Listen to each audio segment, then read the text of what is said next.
everybody. Welcome to the For the Love Podcast. Welcome back. Glad to see you. We just finished today's episode and I feel like a little buzz inside. And I think that you will too. I'm glad that you're here today because we have a really good, accessible, understandable, important conversation for women about money today. One of those things, you made a good point in the interview that this was not a conversation that we had a ton of access to. Most of us, I'm painting with a wide brush, when we were growing up, because our parents were taught and taught us that talking about money was rude. Yes. Or like tacky, or embarrassing, or how did you grow up with money? Same. Uh-huh. It was not polite. Right, exactly. To talk about. There was sort of an undercurrent of stress about it, but still you didn't talk about it. Let me be fair to Larry King. He did try with us. He tried with money. Now, this was back in the olden times when we had checkbooks. So, Dad, we all opened a checking account in high school. And that man, this will not surprise you. You had dinner with my parents last night, didn't you? I did. Oh, yeah. Okay. Well, so this will not surprise you. He balanced his checkbook, of course, right, every month. If he was off, this is no joke, and I've watched it happen, by 1 penny, 1 damn cent, he would go back through the entire spreadsheet again until he could find it. Yeah. So OCD meticulous with like a perfectly balanced checkbook. And so in his defense, he did sit us ne'er-do-wells down at the table to teach us the importance of a perfectly balanced checking account. And instead what we gave him were constant, now this is before we had the internet, so you got your banking shit in the mail. Right. You got on paper, here's your statement or here's your problems. So he would get in the mail, I guess, endless notifications of all of our overdrawn checking accounts. Yeah. And then we get a call, Jennifer, Dad here. Dad here. Got another notification of an overdraft. I'm like, tricky. I will say my family, nuclear and like grandparents, did teach us good management of money, like the importance of balancing your checkbook every month, of being responsible, of not confusing wants with needs. Like a very Protestant work ethic, responsibility around money. Also, like never going for the luxury item, like starting out in a car that, we drove beaters. Yeah.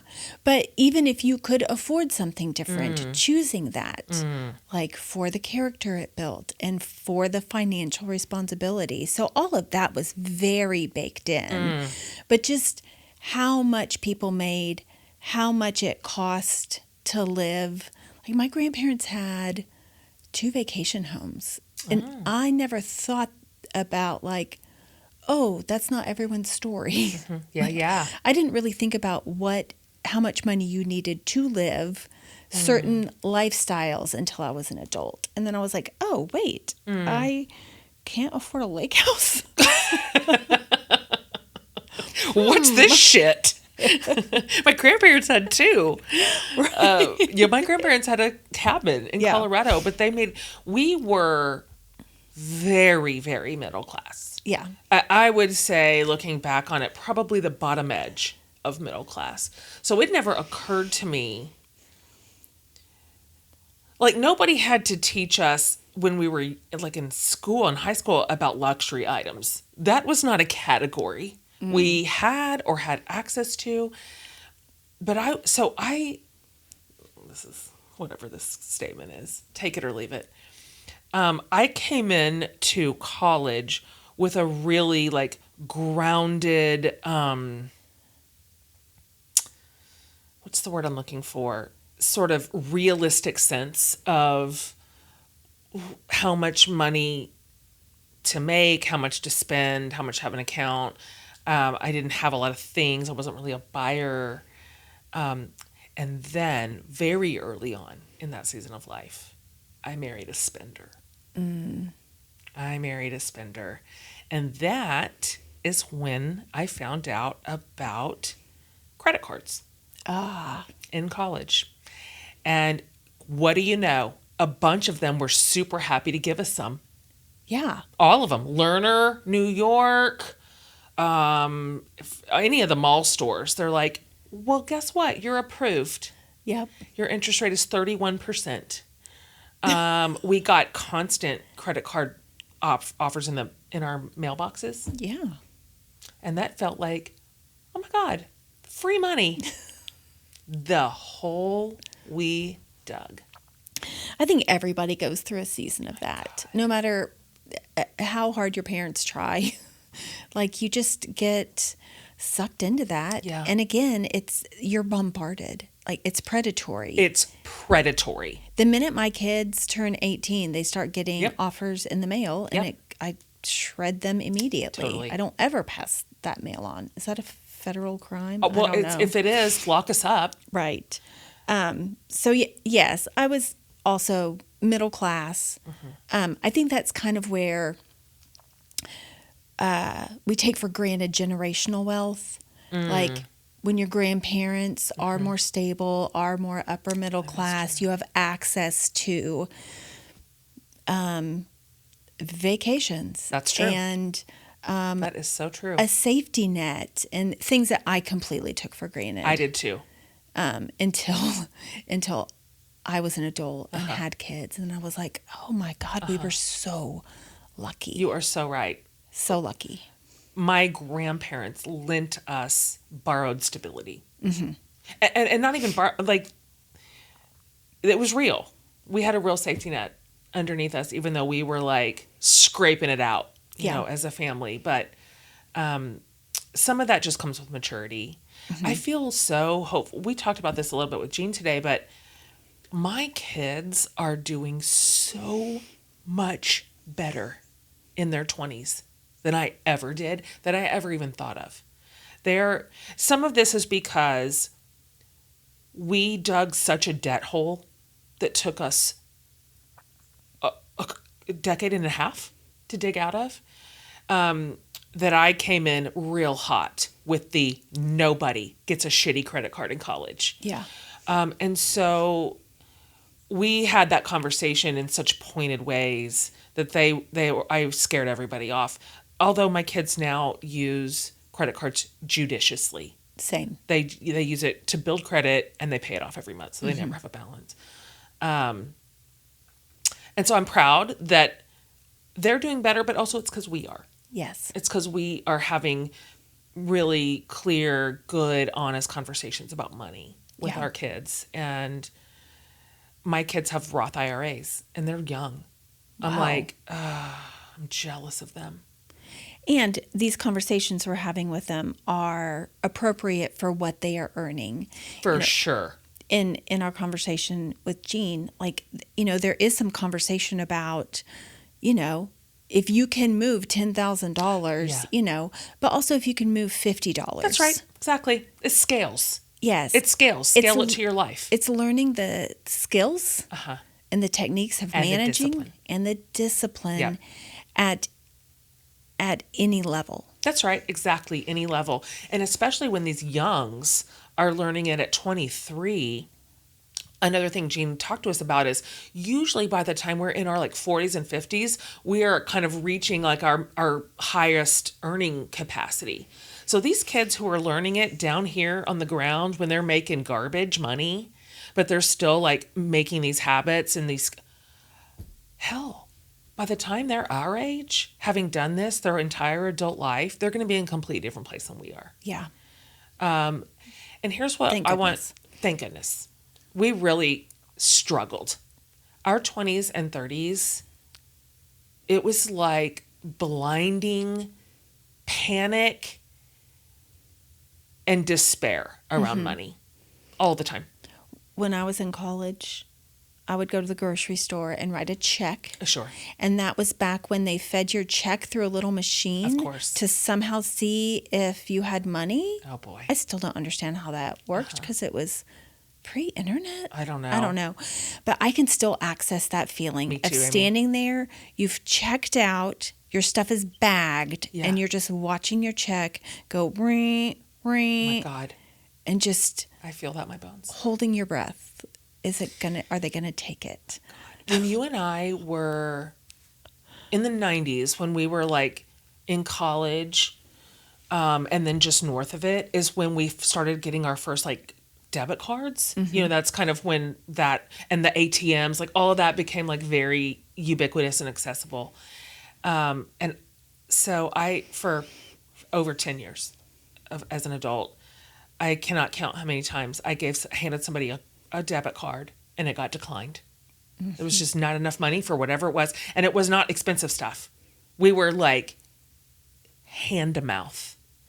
Spent every penny we made and there wasn't even enough then. So it was like, what doesn't get paid this month? We just stole from Peter to pay Paul. And I remember this was like probably like 2018 or 2019. And I was out in Kingsland at the lake house. Fast forward. And we had a lake house and we rented it a lot. We used it as an investment property, and we had a lot of renters, but we used it too. And there's a little grocery store out there, HEB minus, as we called it in Kingsland. So I'd always go out and get our groceries for the weekend or whatever we were there for, spring break or something. And their system was just down. This is like 6 or 7 years ago. Their system's down.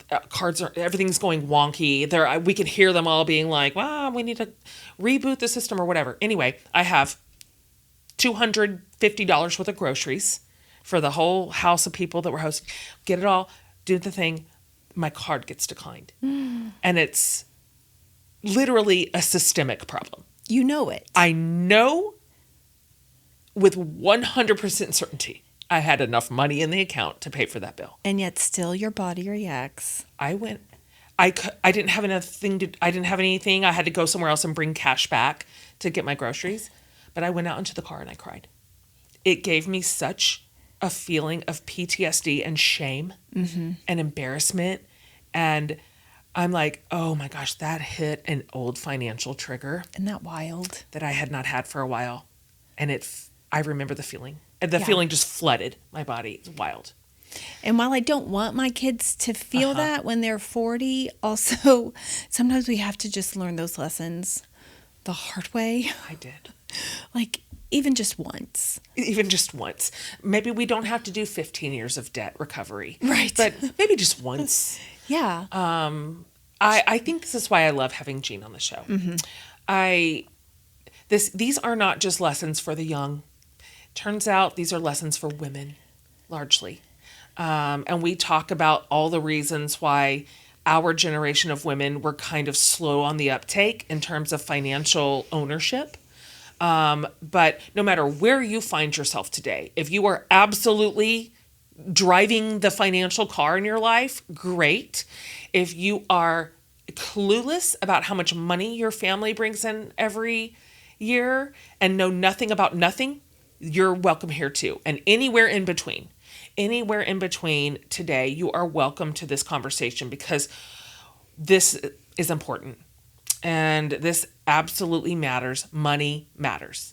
It matters for our stability. It matters for our safety. It matters for our kids, our futures, all of it. And so, as you know, as well documented, at the genesis of my divorce in 2020, I can tell you that I was genuinely pretty clueless about money. And it wasn't because that was withheld from me, by the way. It wasn't like you don't get access or I'm keeping this from you. I just phoned it in. I just went, well, I guess you've got this and I don't, and I'll just do this other stuff I do well. And then thus began a really hard slog for me to get in front of my own financial wellness. And so today we have Jen Chatzky, and this is exciting. She is one of the clearest, smartest, most trusted, longest running voices on women and money. I mean, I watched her on the Today Show for years and years and years. She was on there for 25 years. So, so she asked me to be on her show, and this was just a couple of weeks ago, and I was like, Jen Chatzky, oh my God, yes. And today she is on ours. And so if you don't know Jen, she is, her resume is very, very impressive. She's a best-selling author. She's an Emmy-winning financial journalist, and generally probably America's most trusted voices on finance. She's the CEO of HerMoney, which is her company, host of the HerMoney Podcast, and then she was a Today Show contributor for 25 years. So she's known for breaking down complex financial concepts into very clear, actionable steps. She makes it all possible. She makes it all doable, especially for women who have historically been left out of financial conversations.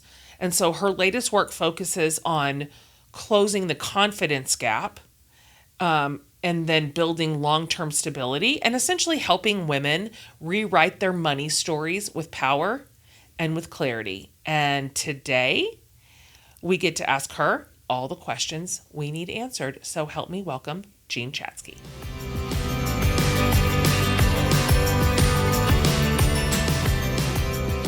Jen Chatzky, welcome to the show. Thank you so much for the invitation. I've been looking forward to this. So I was on your show a couple of weeks ago, and Amy and I were just talking. We're like, Jen Chatzky, man, like you were the voice in our ear for so many formative years. It's just fun to know you in real life. Yeah. Yeah, no, I feel the same. Absolutely. And it's great to meet Amy as well. Yeah. This is going to be a practical conversation for our listening community, and one of my favorite kind. 10 years ago, I think I would have absolutely panicked at this conversation. Today, I find it so important and empowering that I cannot wait to put this in everybody's AirPods. So let's start here. First of all, how long have you been doing money and finance?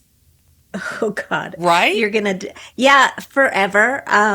I have been doing money and finance. So I am coming up on my 40th college reunion. 40. You I really? cannot believe it. I'm shocked by that. But I have been doing No. money and finance for more than 35 years. Isn't that more than you thought? Because Yes, first of all, you look 39. I was going to say, I can see you. Yeah, that's right. And I'm wondering how good at math you are. Well, Because that doesn't Amy, make you sense. clearly are a woman after my own heart because it's the bangs, Oh, right? yeah, It's yes. just it's the Yes. bangs. Bangs is like a facelift. It's the new facelift. Oh, well, look at us. It's so youthful. I remember somebody saying to me not too long ago, like, you could get bangs and get a little help with your forehead. And I was like, oh, wow. Wow. So years ago when I was Yeah. on the Today Show, Yeah. it had just been there maybe 10 years. I was definitely still in my 30s. I got a letter maybe or an email, an early email from a viewer basically saying, either bangs or Botox, make a choice. Bangs or Botox is diabolical. Yes. And you're in your 30s. From a, Yeah, like, I know. I was like, unsolicited really? from a fan? The people are crazy. Maybe not a fan. Maybe not a fan. Maybe That's not a not fan. nice. Maybe it's a really rude person who had access to a laptop and email. I'm so glad we don't have those anymore. Sure. Now everything's just delightful out here in these social media lands. Just in case somebody would love to hear like the quick, like, would you mind just going, here's where I started, here's where I went, here's what I do, here's where I'm at now. Yeah. So I started in magazines out of college, reporting on business and personal finance. Spent a couple of years on Wall Street to really sort of hone my skills. Worked at every personal finance magazine on the planet, and along the way got picked up as the financial editor of the Today Show and did that for 25 years. Was it 25 years? I think I'm the one that's bad at math. You were our companion on the Today Show for 25 years of the Today Show as their kind of financial... As their money person, basically. Yeah.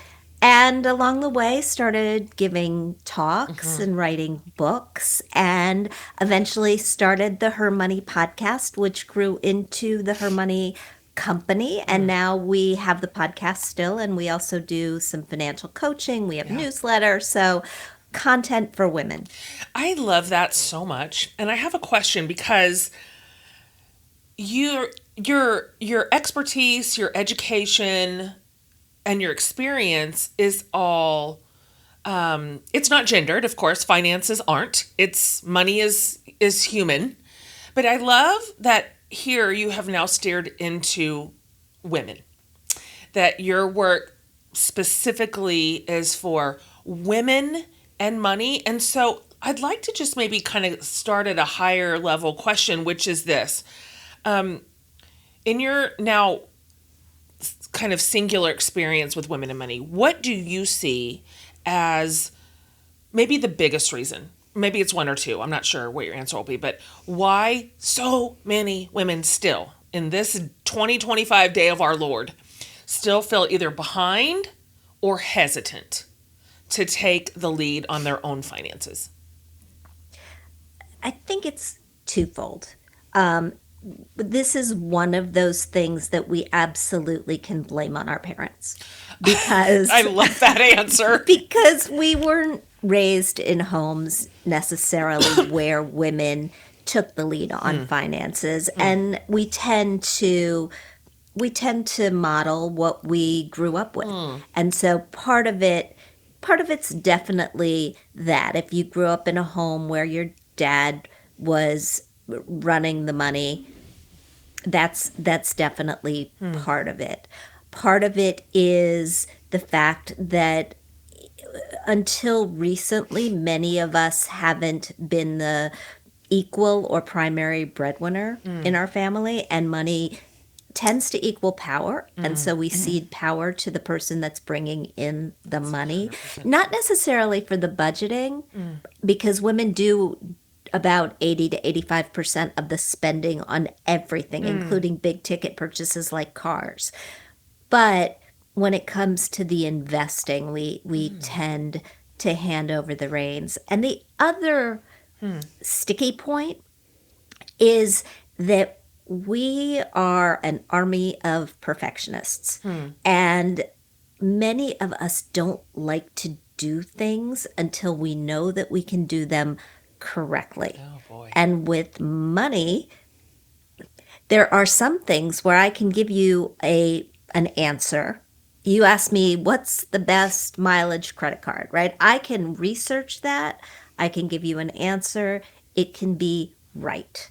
But if you ask me what's the best stock, or what's the best mutual fund, or what's the best investment strategy, I can give you an answer that's good. I can give you an answer that has worked historically and that we think will continue to hold up in the future, but I can't give you a perfect answer. And a lot of us are just not comfortable with that. Yeah. Building on that, you mentioned women do 80% of the budgeting. Like, they typically handle the groceries, the utilities, all the kid expenses. So they're on the ground dealing with money every day for the whole family.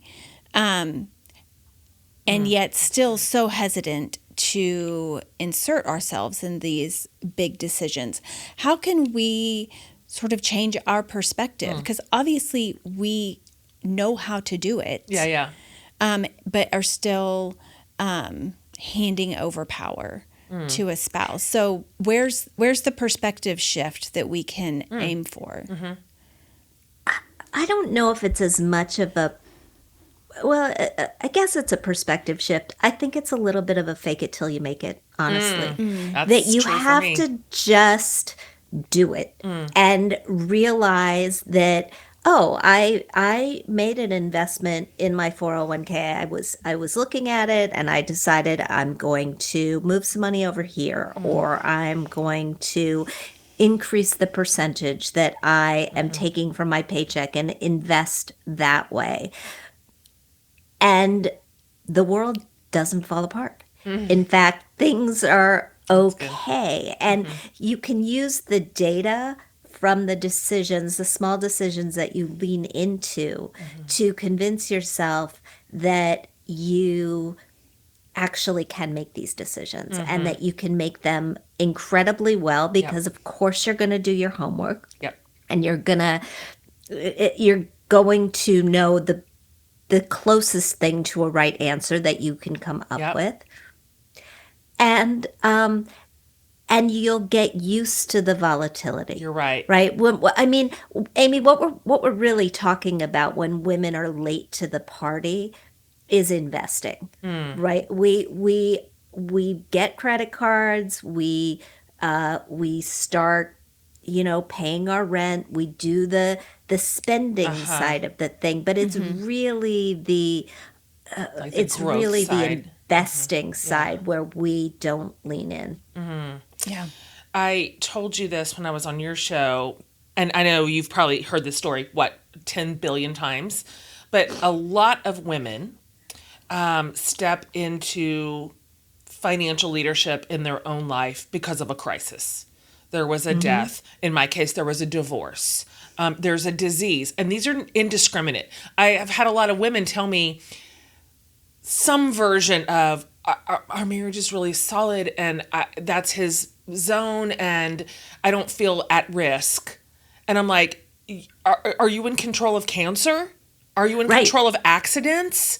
Like, there are a lot of reasons why women can all of a sudden find themselves in the driver's seat of their own financial car. And so I want to talk to you about that particular woman, because I know a lot of them will be on the show right now, or even the ones thinking, damn, I'm not even in the passenger seat. I'm in the back seat. I don't even know what's going on. So for the woman who is all of a sudden thrust into a space that she has sort of abdicated, which was the case with me, I don't even know if this is a fair question, but what's the very first couple of steps that she can do to start wrangling this thing into submission? If you've got a partner who is managing the investing, the money, whatever side of it, the side of it that you don't know about, you got to open the door with that partner. Because sometimes you're going to get pushback from the partner, and that's a separate issue that we can talk about how to address.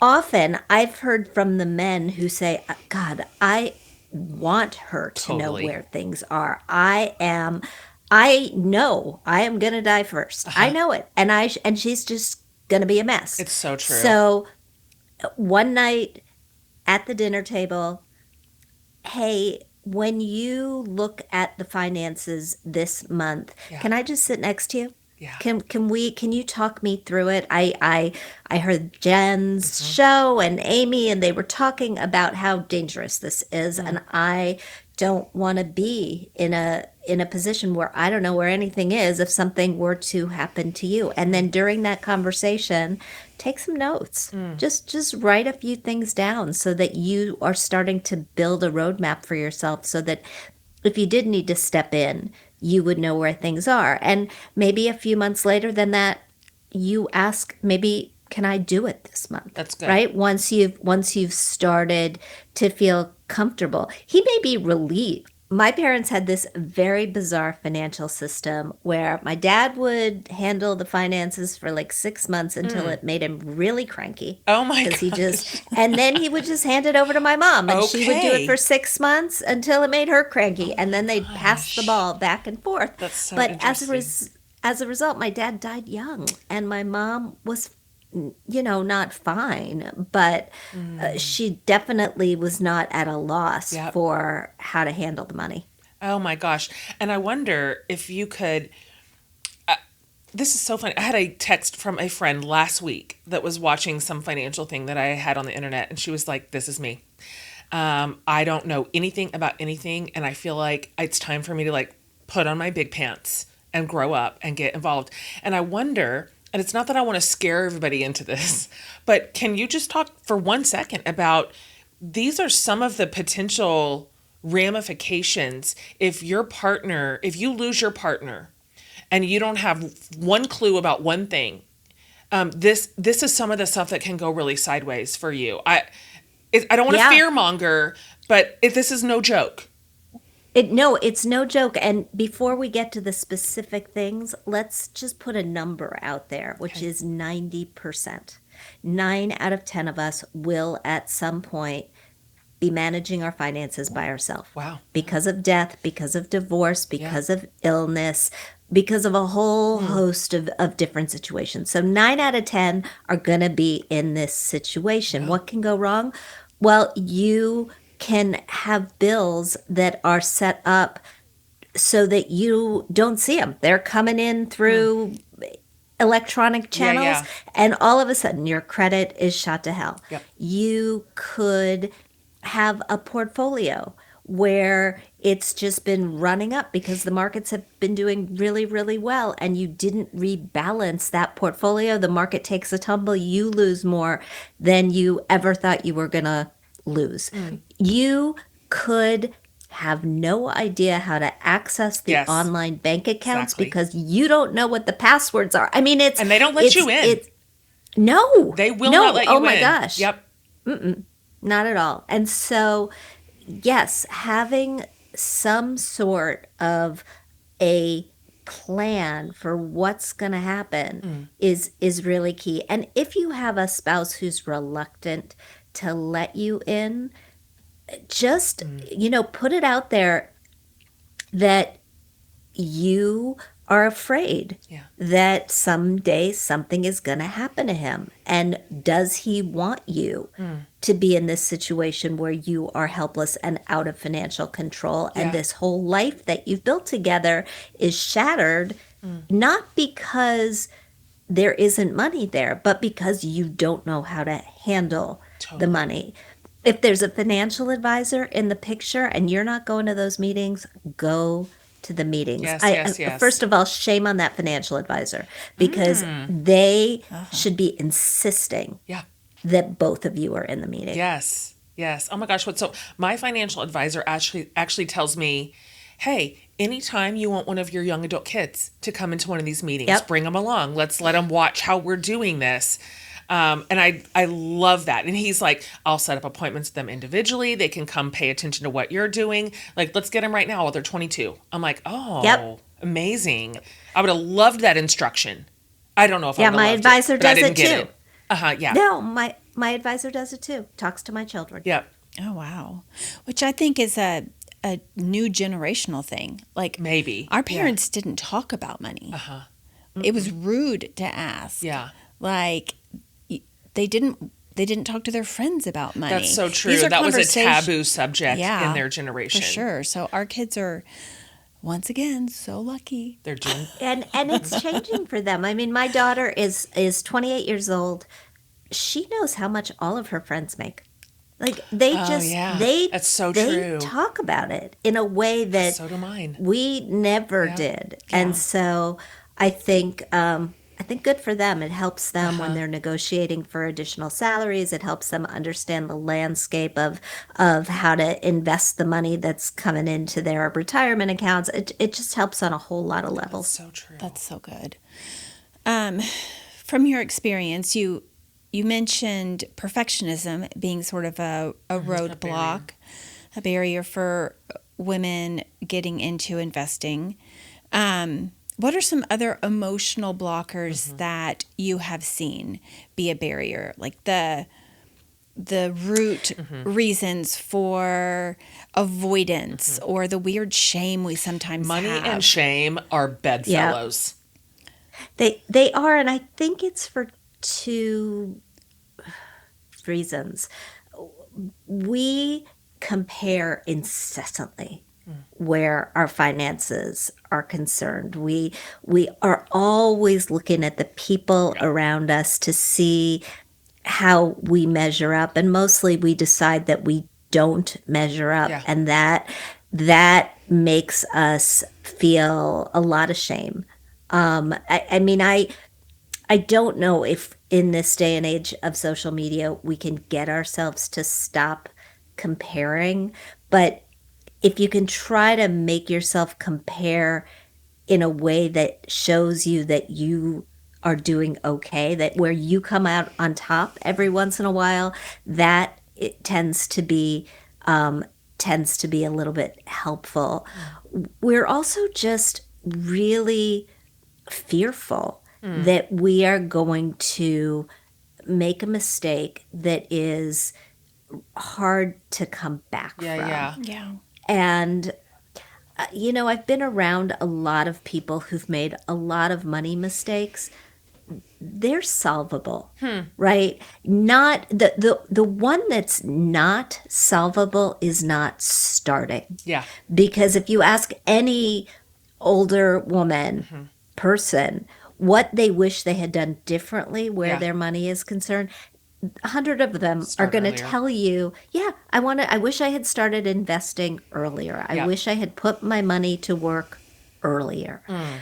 That you can't get back. You can't get back time, but everything else is fixable. I love that answer. That's like a generous, hopeful answer. I want to go back to what you were just talking about in terms of starting later. So I got divorced right before I turned 47.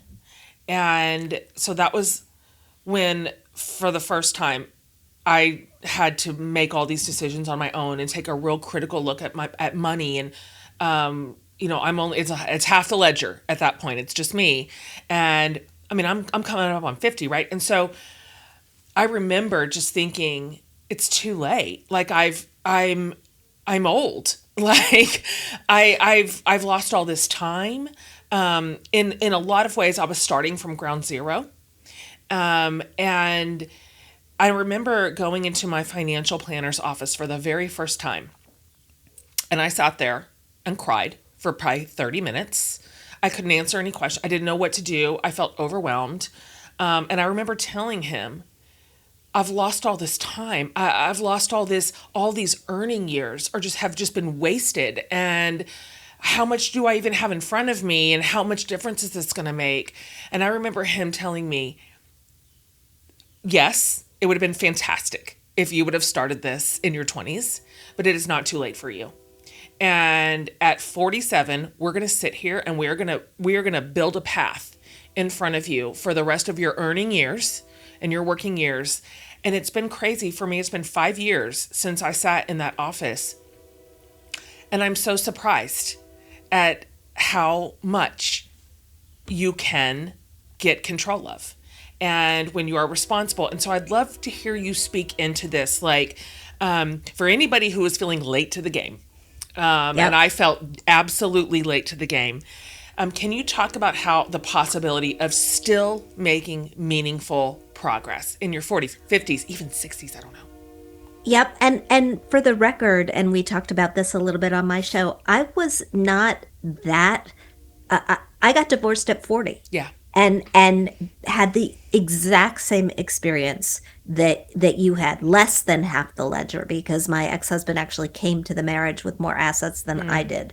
And so I felt this unbelievable pressure to catch up. Yep. And did very much what you did. I found during those years that nothing made me feel safer than saving money.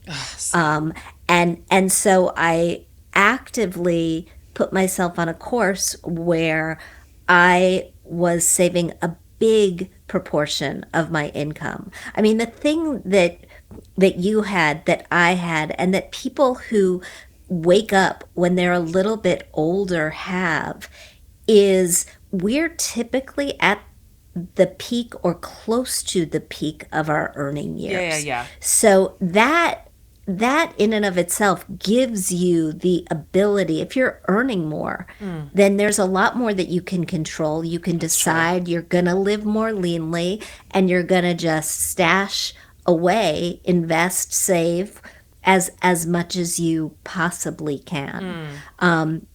And so I think leaning into, we don't often talk about the earning side of the equation.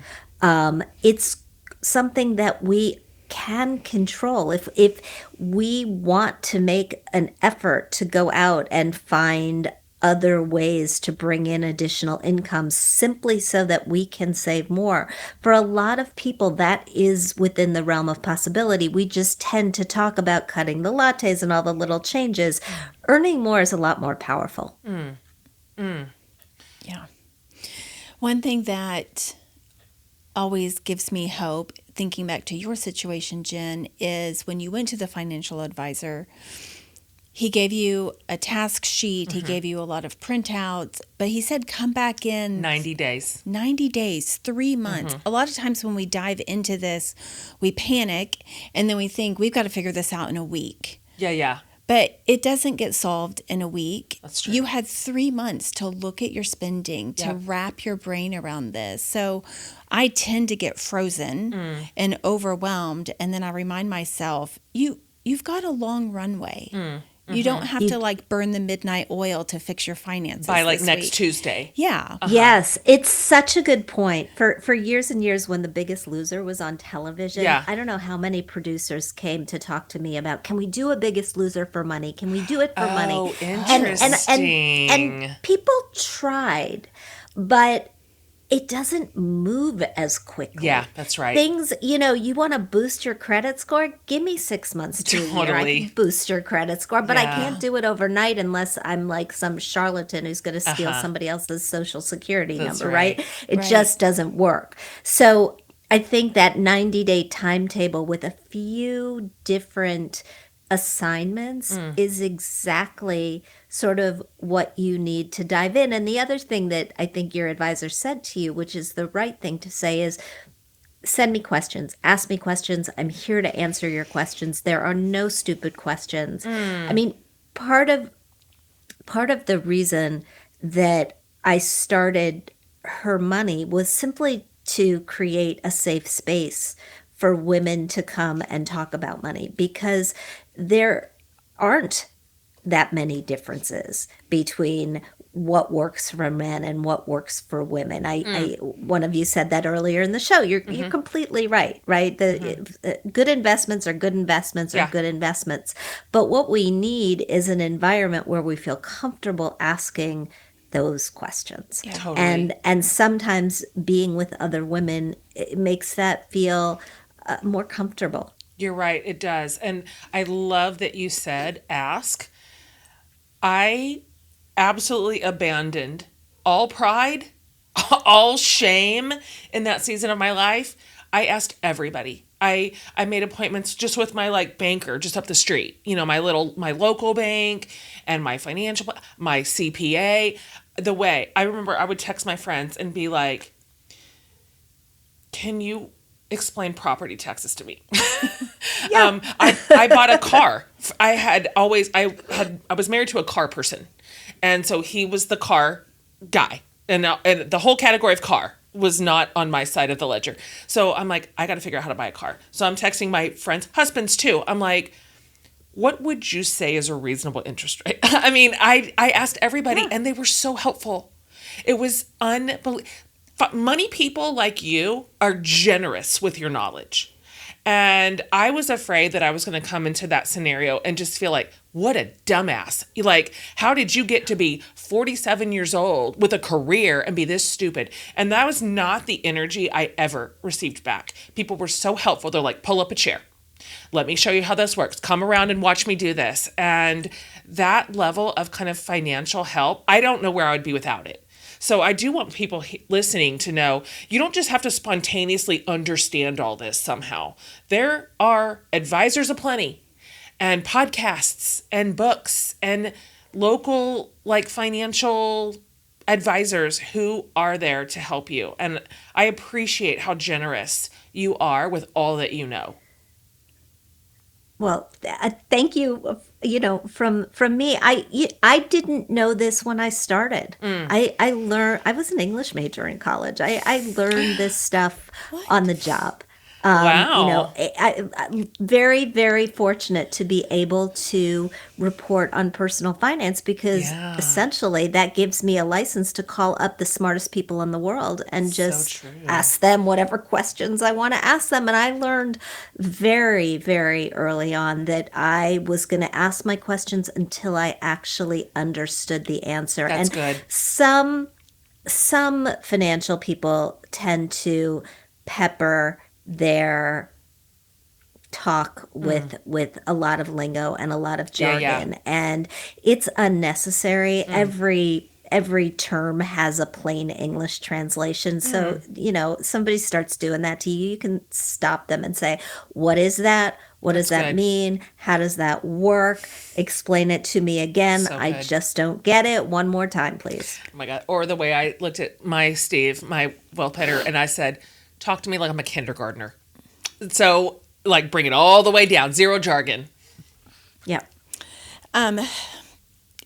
Going back to the first step of just knowing how to spend your money, knowing how to manage it, what is the simplest, least intimidating way to start tracking your money and building a budget that's not punishing? Yep. So you said tracking, and tracking is the answer. You got to know what's coming in, what's going out, and where it's going. And there are so many different ways to track. There are apps that can help you track, like Monarch. Monarch is a really good one. You can use, if you consolidate your spending so that you're spending on a single credit card and out of your debit card, you can use your bank's online interface and that credit card statement to help you track. But for a month, you have to track every dollar. And it's not difficult. It is tedious. So people don't like to do it. And they also don't like to do it because they don't want to know. Really want to know where our money is going. Totally. You don't have any idea how much you're spending on restaurants. Yes. Right. So we have this coaching program at HerMoney, and in the first couple of weeks we play this game called Guess Your Spending, where we actually make people guess how much they're spending on a whole bunch of categories, and then we use technology to aggregate their actual expenses. And they're like, no. Is it way off? No. Oh, it's always way off. It's way off on, I mean, people have different things where they find their money's way off. Pets. Oh, interesting. Sometimes, interestingly, food is the huge. Biggest. Yeah, food, groceries, because we think we go to the grocery store once a week, and we don't count the fact that, I'm making this dish for dinner and I don't have nutmeg. I'm going to the store and $50 later I'm back with nutmeg, but also all these other things. And so we are constantly surprised by that. But if you can get yourself to follow the money, even just for a month, you take back your power over where that money is going. You can start to say, well, I'm not going to do that. It's calling for nutmeg, but I'm going to use cloves cinnamon or whatever, right? I got this. I'm going to use it. Yeah.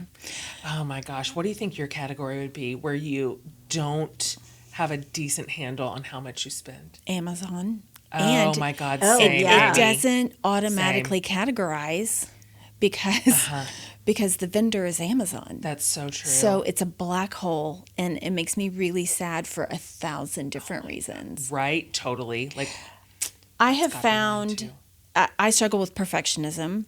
and rigidity. But I have found in the past few years that I switch budgeting software when the old one gets boring or I feel bogged down with it, because my brain does sort of crave novelty. And actually setting a new budget up actually helps because I have to re-enter all of my monthly bills. It makes me really pay attention to that. Recently, for whatever reason, I've realized that my perimenopause brain doesn't calendar very well. Like, so looking at a list of when bills come out, just like the day of the month, isn't working for me. So I actually had to set up a calendar so I can look at the full month in calendar form and have like the day that things come out. I get that. So there are so many available apps like inside your bank account, Etsy spreadsheets. It's true. And I just find whatever sort of lights that part of my brain up for, 6 months or 18 months, however long it lasts. And then You've got like Jean's parents' 6 month, like, right. Look, I've run out of runway on this app. I'm bored and I'm cranky. Yeah. Let's like switch it up and change it for the next 6 months. But I love that you do that as you think, Amy, about the ones that you've used, what have there been favorites?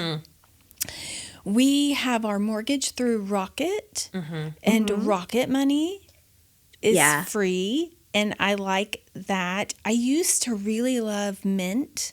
Oh, yeah. But I remember that. But they went away. They went away, and now I'm using a spreadsheet from Etsy. Really? Cool. Wow. Yeah. I'll link it. They're very pretty. They're so pretty. But I've also set up like just a Google Calendar. Like, I have 14 calendars for every member of the family and also Jen's travel schedule. And now I have a budget one that just shows the big bills that are coming out. That's good. Yeah. That's so good. I like what you said because all of this is so doable. It's not hard. It is just tedious. It is like anybody listening going, wow, I just want to pull my hair. I'm like, this isn't hard work, but you got to commit an hour to sit down with your little pen and your glasses and your readers on and just go through it. But the other side of it though, don't you find when you have slotted all your things, your calendar is all set up, your auto drafts it just feels so good. It lowers the temperature so much. For me too. Yeah. Years ago, I did a study on money and happiness. And I was thinking, we're going to find some revelation about how much money it takes to make people happy, blah, blah, blah, blah, blah. No. I mean, there were levels of money and they're out of date, but control was the thing that made people happy. The people who paid their bills as they come in rather than waiting to pay a big stack of them once a month, much happier. Checkbook balancers, which people don't do anymore, much happier. It was people who saved regularly, didn't matter how much happier. That tracks for me. Yeah, that makes sense. That tracks for me. When you said earlier that the safest you felt was saving, me too. I am looking for safety and control when it comes to money. And all of this stuff is what makes my central nervous system calms down and I feel less afraid. Yeah, because you were in a precarious situation, right? That's how I felt about that year I turned 40. I mean, it was a terrible year. A lot of terrible things besides getting divorced happened. And once you go through a trauma like that, you crave additional safety. And even if you don't, women are wired for safety and security, where I think it goes back to those hunter-gatherer roots, that we are protective of our families, our children, our communities, ourselves, and that's really safety. It is. I want to go back to your point up at the top of the show when you said women do actually tend to be largely in charge of spending, even some of the budgeting at least, but investing is where the train leaves the tracks, primarily for women. And so I'd love to hear you say, for the person who's like, "Oh, investing's the big mountain to climb." Let's bring it down to the ground a little bit. What's a decent on-ramp? What's the first 10 feet of that mountain? Where to start? So if you have, first of all, when I say investing, don't imagine Jim Cramer screaming at the television set. That's good. Right? Yeah, That's trading. Yeah. It's different. Investing is long term. There are not a ton of decisions that you have to make, right? You've got to put your money to work. But there are very easy, very low cost ways to do that. You never have to buy an individual stock in your life if you don't want to. The place to start, if you have it, is a work-based retirement account. So if you've got a 401k, a 403b, a 457, right? Chances are pretty good that when you enrolled in that plan, if you didn't make any decisions at all, you were defaulted into something called a target date retirement fund, which is a mutual fund that is very broad, owns a lot of things, thousands of different stocks in most cases, and keeps your mix of assets, risky stocks, less risky bonds, not at all risky cash, in line as you move toward retirement. So as you close in on any goal, you want to take less risk with your money. As you get closer to retirement, target date retirement funds are going to take less and less and less risk with your money. If you are doing that, that is a one and done place for your investments. All you have to do is keep putting money into it. If you don't have something like that available to you, then open a retirement account on your own, an IRA or a Roth IRA, put some money in it. And again, you can buy a target date fund.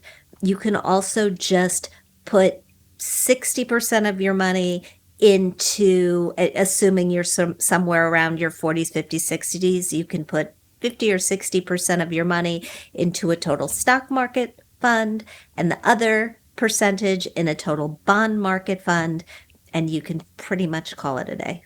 I like that you made that simple. And thank you for describing the difference between trading and investing.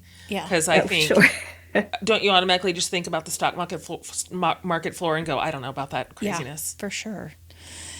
Once women sort of take the reins for either their family or themselves on investing, and they get a few years down the road, what are one or two mistakes that you see women typically make? And how can we course correct? The biggest mistake we make when it comes to our investments is just not saving enough. When you put money into a retirement account at work or an IRA, we really need to get ourselves to the point where we're saving a good 15% of whatever it is we're earning year in and year out. That can count matching dollars if you get matching dollars from an employer.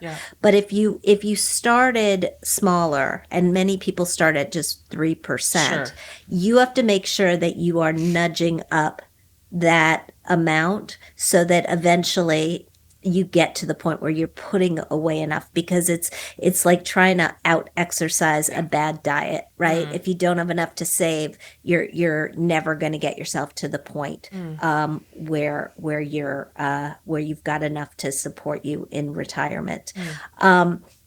Other mistakes, women are not typical market timers. Which is great. When we look at studies of how women do as investors, we're terrific. In fact, many studies have us investing better than men. And the reason is that we don't meddle. We don't get in there and try to beat the market and time things and do better. We pick our positions carefully. And then we just add money to them and stick with them and stay the course, which is exactly what we need to be doing. Oh, that's good. Nice. I feel inspired today. Yeah. I want to just close it out here with you. What would you suggest for anybody listening at whatever level they are here? One maybe small or simple financial habit that they could start today that will actually make a meaningful difference over time. A lot of people don't have enough in just a savings account for emergencies. Oh, gosh, And that's so open a high yield savings account. I actually was online doing the research on which one has the top interest rate right now. What is it? And it's something called Open Bank, which is owned by Santander, which is a big name bank. And they're paying over 4%. Yeah, that's good. It's better than I So, have. you know, right? So that's open an account like that and then schedule automatic transfers out of your checking That's so account good. into that account every single time you get paid. That is so good. That's it. That is so doable and possible and comforting. At one point, my CPA is like, "Why do you have so much money in your checking account? Put it over in Ally." And I'm like, "Oh yeah, what am I doing?" I still have some fear around money, and there is a comfort to me in like being a weird hoarder. And he's like, "At least make it work for you." I'm like, "Oh, right. True. I might as well get 3.5% on it." So exactly. Yeah. I mean, if you move $10,000, that 3.5% sounds so small, but it's $350 a year. Right. Totally. That's Right? free money. That is free Yes. money. That's a great suggestion. I literally feel like I'm going to go in and track my money. I think I've let it kind of slip a little bit. When you said Amazon, I felt that. I felt like it was rude that you said that. And I'm like, oh, and this is not a great month either for it all. But awesome. So we're in the top 1 inch of your ocean. There is a deep, deep, deep ocean of knowledge and expertise and advice and resources that you bring to bear. And so as we kind of sign off here, do you mind just telling our listeners, here's where to find me. Here are my things that you can tap into. Yeah. Oh, thanks. Start at HerMoney.com.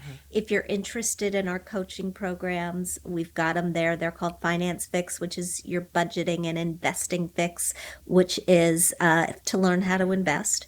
And I'm Jen Chatzky on socials, and the podcast is the HerMoney Podcast. It's so great. It's so great. And for anybody listening, just thinking they've got that feeling in their body, I'm like, just do it. Just go over to Jen's website and just hit click. And there's not, getting started is sometimes the biggest obstacle. And once you get in there, you go, okay, all right.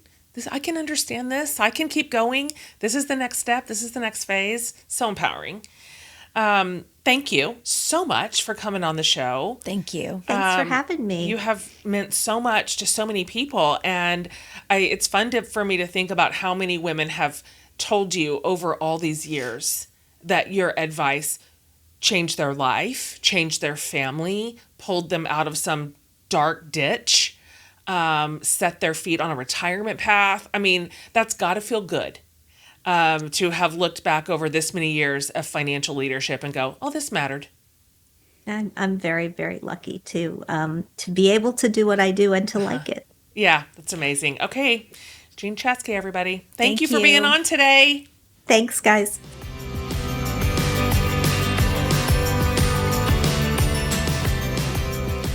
All right, guys. I hope today's conversation to you was inspiring and empowering and not overwhelming. I will just tell you this, as somebody who is only 5 years into this sort of like intentional financial management, you can do this. And I know how it feels if you haven't been doing it, if you've been phoning it in and this all feels like gobbledygook. Like this is just, you can still do this. You do it. You eat the elephant one bite at a time. and starting over on Jean's website, and her podcast is free. Just download it right into your ears. Scroll through her episodes and see what you need. See where you'd like to start. Like, what's your entry point here? And truly, genuinely, getting started is the hardest part. Once you do, you'll go, oh, this is knowable. This is doable. And I think you'll discover what I did too, which is pretty good at this. Women are just historically responsible and reasonable and careful and smart with money. And so get in front of this story, and it's not too late. I don't care where you are in your life. Get in front of your story. So if you go over to jenhatmaker.com under the podcast tab, we're going to round all this up for you. So we'll have the show notes for you. We will have all of the links to Jean's website, her podcast, her books, everything. And of course, links to her socials. Onboard this stuff, you guys. Put this into your zeitgeist. Maybe we don't need one more account for like cats. You can strengthen your algorithm with a little bit of financial planning and financial responsibility. I'm telling you, when people ask me, and I've been on a lot of interviews, for Awake this year, when they're like, what is something that you're most proud of when you look back on that season of your life? I can say with absolute clarity, getting in front of and in charge of my own money is one of the biggest accomplishments I feel like I've ever done. How much I had to learn and wrangle and then realize like I could do this. I could have done it all along. And then just knowing the safety that has created for me because I can trust myself and I know that I am being careful and smart. I literally can't put a price on it. So you can do this. Get going on it. We're proud of you. We'd love to hear about what you are learning about money or what you want to learn about money. You can leave us a message over at jenhatmaker.com under the podcast tab. There's a send voicemail button. Just smash that button. Tell us what you want us to hear. And we love to listen to your messages. All right, you guys. Thanks for being here. See you next week.